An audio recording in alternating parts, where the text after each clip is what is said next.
Well, we're being in the Hamptons right now for our first show back in the second season is actually very exciting. Like, we don't travel a lot with the show. I mean, we do go on location a lot within the city, but you know, the city becomes a small bubble after a while.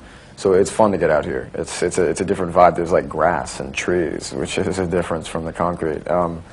It's really nice. It's fun, and we're all out here, and it's almost like doing the pilot again because we don't really have anything to do but hang out with each other again. So you know, it's nice to go out to dinner afterward, and it's fun.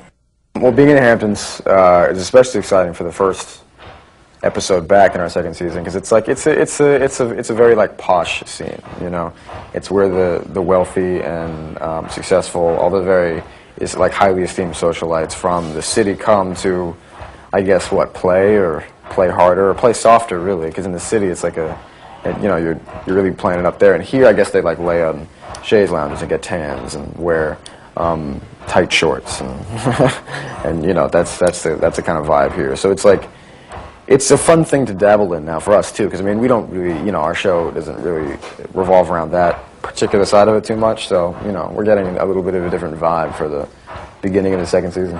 I mean, it's definitely changed our lives in the respect that we I think we just sort of we live differently now. I mean, in the sense that we're in the city and we're like going to events and that kind of stuff, and people recognize us. So you know, it really has changed our lives. But like I've always said, and I think I'll continue to say, when we're on set, it's still very much the same thing, the same people, the same crew. So I mean, you know, we can be contained in our own bubble sometimes.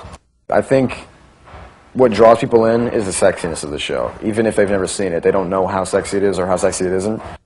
Kids text more almost as a result of the show, and you know, they see the show, they text each other about the show, or they'll see us in the street, they'll text each other about that, and then the show in turn, you know, like reflects that. So it creates this vicious cycle among like the specific viewers, and then it's actually funny because there are some upcoming lines in some upcoming episodes where that's sort of like a little wink to the audience. Like, we have lines about that. I think I would play Chuck Bass. I would actually, I mean, a lot of people are like, really? You play Chuck Bass? But it's very fun to play the villain, and I've done it before, and I do it, and see, people give me that face.